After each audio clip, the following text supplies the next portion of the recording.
عرصے سے ہم سن رہے تھے کہ تحریک تحفظ آئین پاکستان کا جو پلیٹ فارم ہے اس سے حکومت کے خلاف کچھ جلسہ کیا جائے گا یا جلسے کا آغاز ہوگا. اب فائنلی 20 اپریل کو ایک ڈیٹ مل گئی ہے.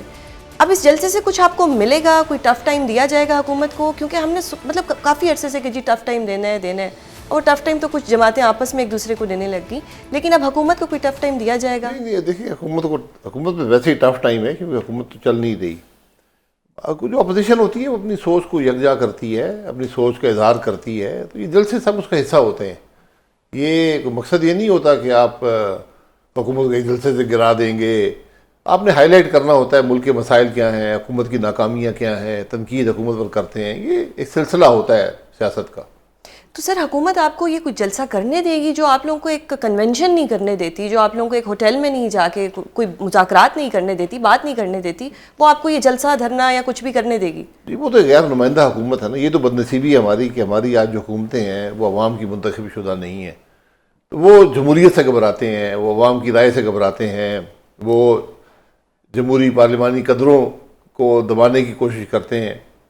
تو جلسہ جو ہوتا ہے یہ ہو جائے تو ایک کامیابی ہوتی ہے, لیکن اگر نہ ہو سکے تو اس سے بھی بڑی کامیابی ہو جاتی ہے. پھر وہ زیادہ مقصد پورا ہو جاتا ہے. بالکل, تو سیاسی مقصد ہے. مقصد تو حکومت نے آپ کا ہمیشہ پورا کیا. آپ لوگوں نے جب کوئی جلسے کی کال دی ہے یا کوئی ویسے بھی بیٹھک کرنے کی کوشش کی ہے تو انہوں نے اس چیز کو زیادہ ہائی لائٹ کی ہے, پولیس بھیج کے, کوئی 144 لگا کے. اب آپ کو کیا لگتا ہے کہ اس تحریک سے کچھ ایسا ہو سکتا ہے کہ حکومت پہ بھی بوجھ پڑے اور کچھ تو ہو, کوئی اسٹیبلشمنٹ بھی کوئی اپنی سائٹ چینج کرنے کے لیے راضی ہو؟ نہیں, سائٹ چینج کرنے کی ضرورت نہیں ہے. اگر وہ خوش ہیں, اسٹیبلشمنٹ بھی خوش ہے, حکومت بھی خوش ہے, بس ٹھیک ہے, پھر حکومت چلائیں, پھر ملک کو چلائیں. لیکن ملک چل نہیں رہا. یہ بات بڑی واضح ہے کہ آپ کے معاملات نہیں چل رہے, ملک آگے نہیں بڑھ رہا, ملک کے مسائل حل نہیں ہو رہے بلکہ اضافہ ہو رہا ہے لوگوں کی تکلیف میں.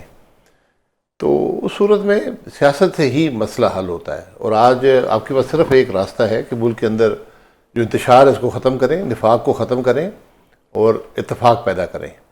اس کے علاوہ آپ کے پاس کوئی حل نہیں ہے. اتفاق کیسے پیدا کریں جب ایک بہت پرومیننٹ جماعت پاکستان کی وہ آپس میں لڑ رہی ہوتی ہے؟ عوام بھی کنفیوز ہو جاتی ہے کہ آج سلمان اکرم راجہ صاحب بیرسٹر گوہر صاحب کے بارے میں کچھ کہہ رہے ہیں, گنڈا پور صاحب جو ہیں وہ مولانا صاحب کے بارے میں کچھ کہہ رہے ہیں. تو اگر ایک پرومیننٹ جماعت جو ہمیشہ سے یہ کہتی ہے فارم 47 اگر یہ آپس میں ہی لڑے گی تو پھر یہ آن ریئلٹی کیا کر سکے گی؟ یہ دیکھیں, یہ سب سیاست کا حصہ ہوتا ہے. ہم نے باقی جماعتوں میں ایسی لڑائیاں نہیں. اب آپ دیکھیں کولیشن جو پارٹنر ہے روز ایک دوسرے کے خلاف بیان دے رہے ہوتے ہیں, جو آج حکومت میں ہیں, بالکل, جو ہر مسئلے میں اکٹھے ہوتے ہیں, ہر قانون پاس کرتے ہیں, ترامیم پاس کرتے ہیں, اختیارات رکھتے ہیں آئینی, اس کے باوجود ایک دوسرے پہ تنقید کرتے رہتے ہیں. تو یہ ہونا نہیں چاہیے. پی ٹی آئی کی بدقسمتی ہے کہ وہاں پر کوئی کلیئرٹی نہیں ہے. یہ کہنا درست ہوگا کہ پی ٹی آئی صرف عمران خان ہے, عمران خان کے علاوہ کچھ نہیں؟ تقریباً جو اس کے بعد لیڈرشپ ہے وہ بھی عمران خان پہ ڈیپینڈ کرتی ہے. ان کی طاقت بھی وہاں سے ڈرائیو کرتے ہیں کہ کون عمران خان کے زیادہ قریب ہے. اور نیچے ورکر ہے, ووٹر ہے, عوام ہیں جو اس پارٹی کے ساتھ ہیں. تو وہ طاقت وہ ہے.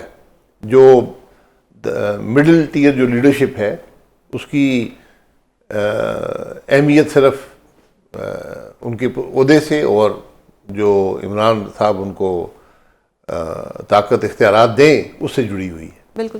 سر اب یہ جو تحریک تحفظ آئین پاکستان, اس میں آپ کا ایجنڈا کیا ہوگا, آپ کی اسٹریٹجی کیا ہوگی, حکومت سے کیا مطالبات ہوں گے؟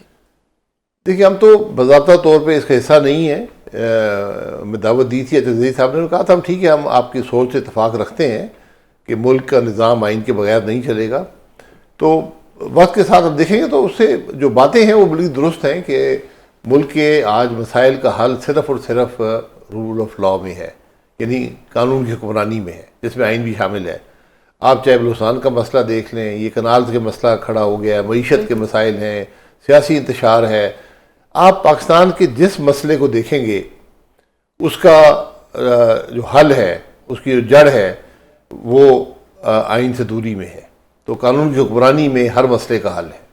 سر ہم تو آئین کو بھی ترمیم کر دیتے ہیں, تو پھر یہ رول آف لاء کس طرح سے ہوگا, یا یہ تحفظ آئین پاکستان سے ہم امیدیں لگا لیں کہ شاید یہ تحریک آئین کو جو ہے دوبارہ اپنی اصل شیپ میں لے آئے؟ جی ہم یہی بات کر رہے ہیں. جو تحریک تحفظ آئین ہے اس کی بنیادی بات ہی یہ ہے کہ ملک کا نظام آئین کے مطابق ہو, ملک میں قانون کی حکمرانی ہو, اور جو آج ترامیم ہوئی ہیں یہ بدقسمتی ہے. ترامیم ہوتی ہیں آئین کے اندر لیکن بڑی سوچ سمجھ کے ہوتی ہیں.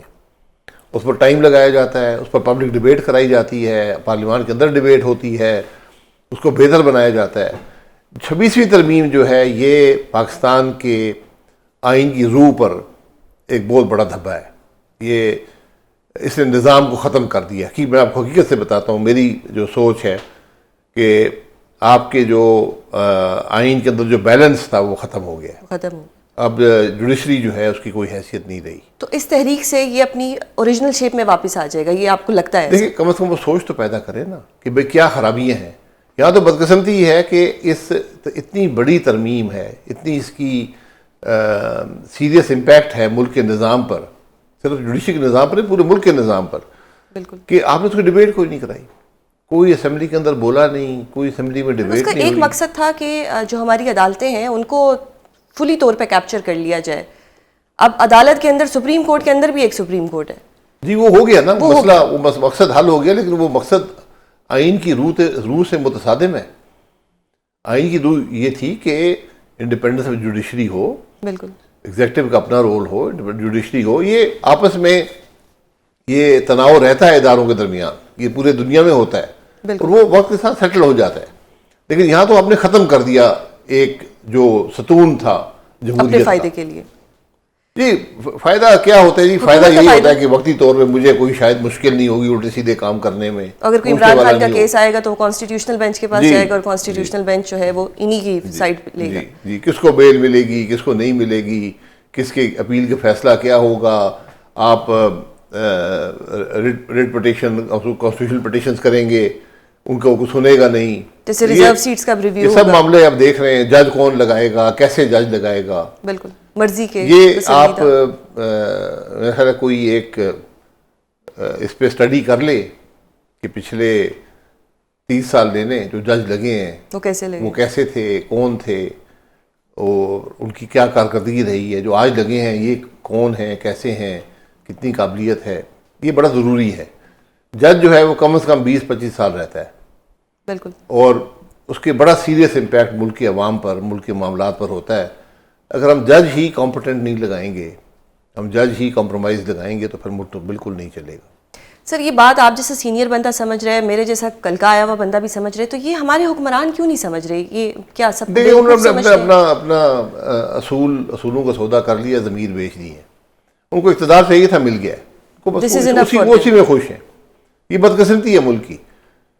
سر جیسی عوام ہوتی ہے, جیسی رعایا ہوتی ہے, ویسے ہی حکمران ہوتے ہیں, تو پھر سارا تو ہمارا ہی قصور ہوا نا کہ اس چیز کو تو ہم ڈینائی نہیں کر سکتے. دیکھیں ووٹ دیتی ہے نا رعایا کو, تو یہی رعایا نے ووٹ کسی اور کو دیا. تو ہم ووٹ مانگتے نہیں ہیں, ہم رعایا کی کوئی حیثیت نہیں سمجھتے نظام کے اندر. یہ آج کی بات نہیں ہے, جب سے ملک معاملہ چل رہا ہے.